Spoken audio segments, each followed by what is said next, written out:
ਜਿਹੜਾ ਇਹ ਵਹਿਮ ਲੱਗਾ ਨਾ ਸਾਨੂੰ ਕਿ ਘਰ ਦਾ ਸੌਦਾ ਬਿੱਲ ਗੈਸ ਖਰਚੇ ਖਰਚਾਣ ਦੁੱਧ ਵਗੈਰਾ ਵਗੈਰਾ ਇਹ ਅਸੀਂ ਚਲਾਉਂਦੇ ਆ ਪਏ ਜਾਂ ਸਾਡਾ ਜਿਹੜਾ ਘਰ ਦਾ ਨਿਜ਼ਾਮ ਚਲਾਉਂਦਾ ਨਾ ਪਿਆ ਇਹ ਮੈਂ ਚਲਾਉਣਾ ਪਿਆ ਇਹ ਆਪਣੇ ਦਿਲ ਦੇ ਵਿੱਚ ਨਾ ਇਸ ਗੱਲ ਦਾ ਮਨਖ ਔਰ ਵਹਿਮ ਜਾਂ ਆਪਣੇ ਦਿਲ ਦੇ ਵਿੱਚ ਜਿਹੜਾ ਇਸ ਗੱਲ ਦਾ ਪਹਾੜ ਬਣਾਇਆ ਨਾ ਕਿ ਜੇ ਮੈਂ ਨਾ ਹੋਵਾਂ ਤੇ ਇਹਨਾਂ ਨੂੰ ਲੱਗ ਸਮਝ ਜਾਏ ਇਹ ਆਪਣੀ ਜਿਹੜੀ ਆਪਣੀ ਵਡਿਆਈ ਇਹਨੂੰ ਛੱਡ ਛੜੋ ਫਾਇਦਾ ਭਲਾ ਇਸੇ ਗੱਲ ਦੇ ਵਿੱਚ ਮੈਂ ਚਲਾਨਾ ਪਿਆ ਇਹ ਭਾਜੀ ਮੈਂ ਨਾ ਹੋਵਾਂ ਇਹਨਾਂ ਨੂੰ ਲੱਗ ਸਮਝ ਜਾਏ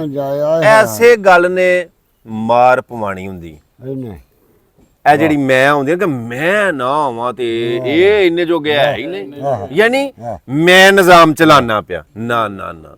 ਜਦੋਂ ਤੂੰ ਨਹੀਂ ਸੈਂ ਉਦੋਂ ਨਿਜ਼ਾਮ ਨਹੀਂ ਸੀ ਚੱਲਦਾ ਪਿਆ ਮੈਂ ਮਿਸਾਲ ਇੱਕ ਦੇਣ ਲੱਗਾ ਉਸ ਮਿਸਾਲ ਤੋਂ ਪਹਿਲਾਂ ਇਹ ਗੱਲ ਮੈਂ ਵਾਜ਼ੇ ਕਰ ਛੜਾਂ ਜਿਹੜੀ ਮੈਂ ਕਰਨਾ ਪਿਆ ਵੀ ਇਹ ਆਪਣੇ ਦਿਲ ਦੇ ਵਿੱਚੋਂ ਜ਼ਿਹਨ ਦੇ ਵਿੱਚੋਂ ਇਹ ਵਹਿਮ ਪਹਾੜ ਢਾ ਛੜੀਏ ਵਹਿਮ ਕੱਢ ਛੜੀਏ ਕਿ ਨਿਜ਼ਾਮ ਤੁਹਾਡੇ ਨਾਲ ਨਹੀਂ ਚੱਲਦਾ ਪਿਆ ਇਹ ਰੱਬ ਚਲਾਉਂਦਾ ਪਿਆ ਹਾਂ ਦੁੱਧ ਤੁਸੀਂ ਲਿਆਉਂਦੇ ਹੋ ਪੈਂਪਰ ਤੁਸੀਂ ਲਿਆਉਂਦੇ ਹੋ ਸੌਦਾ ਤੁਸੀਂ ਲਿਆਉਂਦੇ ਹੋ ਬਿੱਲ ਤੁਸੀਂ ਦਿੰਦੇ ਹੋ ਗੈਸ ਤੁਸੀਂ ਭਰਾਉਂਦੇ ਹੋ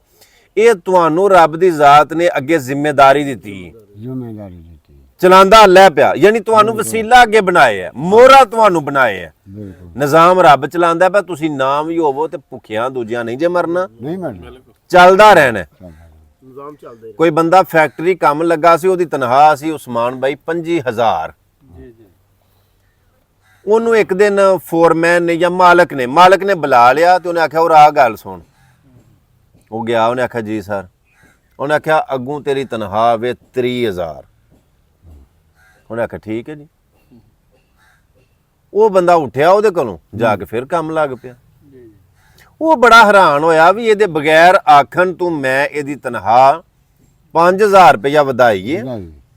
ਇਹਨੇ ਖੁਸ਼ੀ ਦਾ ਇਜ਼ਹਾਰ ਨਹੀਂ ਕੀਤਾ ਸ਼ੁਕਰੀਆ ਹੀ ਨਹੀਂ ਅਦਾ ਕੀਤਾ ਖੁਸ਼ ਨਹੀਂ ਹੋਇਆ ਚਲੋ ਉਹ ਕੰਮ ਲੱਗ ਪਿਆ 2 ਮਹੀਨੇ ਇਹ ਮਾਲਕ ਸੋਚਦਾ ਰਿਹਾ ਕਿ ਕੈਸਾ ਕੋਈ ਨਾ ਬੇਵਕੂਫ ਜਿਹਾ ਆਦਮੀ ਹੈ ਤੇ ਇਹਨੂੰ ਹੋਰੇ ਕੋਈ ਸ਼ਊਰ ਨਹੀਂ ਕਿ ਅਗਲੇ ਦਾ ਮਿਹਰਬਾਨੀ ਸ਼ੁਕਰੀਆ ਵੀ ਅਦਾ ਕਰਨਾ ਹੁੰਦਾ 2 ਮਹੀਨਿਆਂ ਬਾਅਦ ਉਹਨੇ ਨਾ ਫੇਰ ਉਹਨੂੰ ਗੁੱਸੇ ਨਾਲ ਸਾਧ ਲਿਆ ਆਂਦਾ ਓਏ ਉਹ ਆ ਗੱਲ ਸੁਣ ਜਦੋਂ ਆਇਆ ਨਾ ਤੇ ਆ ਕਹਿੰਦਾ ਜੇ ਬਹਿ ਜਾ ਉਹ ਬਹਿ ਗਿਆ ਆਂਦਾ ਸਰ ਹੁਕਮ ਹੋਵੇ ਉਹਨੇ ਆਖਿਆ ਤੇਰੀ ਤਨਖਾਹ ਫੇਰ 25000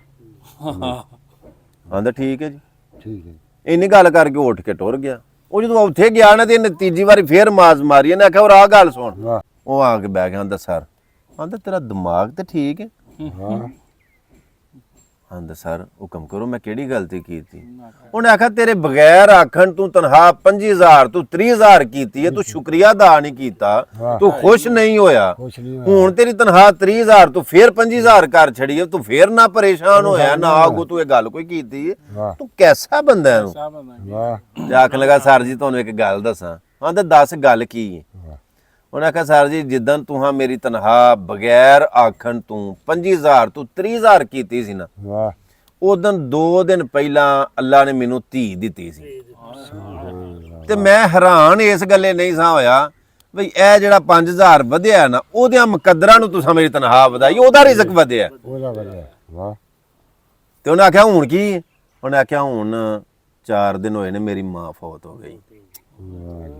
ਤੇ ਮੈਨੂੰ ਕੋਈ ਪਰੇਸ਼ਾਨੀ ਨਹੀਂ ਹੋਈ ਉਹਦੇ ਮੁਕੱਦਰ ਸਨ ਉਹਦਾ ਰਿਜ਼ਕ ਸੀ ਉਹ ਲੈ ਗਈ ਕੋਈ ਐਸੀ ਮੈਨੂੰ ਹੈਰਾਨੀ ਉਹਨੇ ਆਖਿਆ ਉਹ ਤੇਰਾ ਏਡਾ ਤਵੱਕਲ ਇਸ ਗੱਲ ਦੇ ਉੱਤੇ ਇਹ ਗੱਲ ਸੁਣਾਉਣ ਦਾ ਮਕਸਦ ਇਹ ਵੇ ਕਿ ਜਿਹੜਾ ਤੁਹਾਨੂੰ ਪੈਸਾ ਹੁੰਦਾ ਪਿਆ ਫੈਕਟਰੀ ਜਾਂਦੇ ਹੋ ਤਾਂ ਕਾਰਖਾਨੇ ਜਾਂਦੇ ਹੋ ਤਾਂ ਮਾਲ ਡੰਗਰ ਵਾਈ ਬੀਜੀ ਕਰਦੇ ਹੋ ਪਏ ਤਾਂ ਜੇ ਬਾਹਰ ਦੇ ਮੁਲਕਾਂ 'ਚ ਕੋਈ ਵੀ ਕੰਮ ਡਿਊਟੀ ਨੌਕਰੀ ਕਰਦੇ ਹੋ ਪਏ ਤਾਂ ਜੋ ਪੈਸਾ ਤੁਹਾਡੇ ਕੋਲ ਆਉਂਦਾ ਨਾ ਪਿਆ ਉਹਦੇ ਵਿੱਚ ਭੈਣਾਂ ਦਾ ਭਰਾਵਾਂ ਦਾ ਬੀਵੀ ਬੱਚਿਆਂ ਦਾ ਮਾਂ ਪਿਓ ਦਾ ਗਰੀਬਾਂ ਮਸਕੀਨਾਂ ਦਾ ਯਤੀਮਾਂ ਬੇਵਾਂ ਦਾ ਆਪਣੇ ਮਹੱਲੇ ਦੇ ਗਰੀਬਾਂ ਦਾ ਜ਼ਰੂਰਤਮੰਦਾਂ ਦਾ ਵਿੱਚ ਬੜਾ ਹਿੱਸਾ ਹੁੰਦਾ ਜੀ ਮਤ ਸਮਝੋ ਕਿ ਲੱਖ ਆਇਆ 80000 ਆਇਆ 50000 ਆਇਆ ਤੇ ਉਹ ਸਾਰਾ ਤੁਹਾਡਾ ਨਾ ਕੁੱਟ ਜਾਇਆ ਕਰੋ ਔਰ ਆਪਣੇ ਜ਼ਿਹਨ ਦੇ ਵਿੱਚ ਇਸ ਗੱਲ ਦਾ ਵਹਿਮ ਕੱਢ ਛੜਿਓ ਕਿ ਨਿਜ਼ਾਮ ਮੈਂ ਚਲਾਣਾ ਪਏ ਰੱਬ ਚਲਾਉਂਦਾ ਰੋਜ਼ੀ ਦਾ ਦਾਤਾ ਅੱਲਾ ਪਾਕ ਹੀ ਨਿਜ਼ਾਮ ਚਲਾਉਂਦਾ ਪਿਆ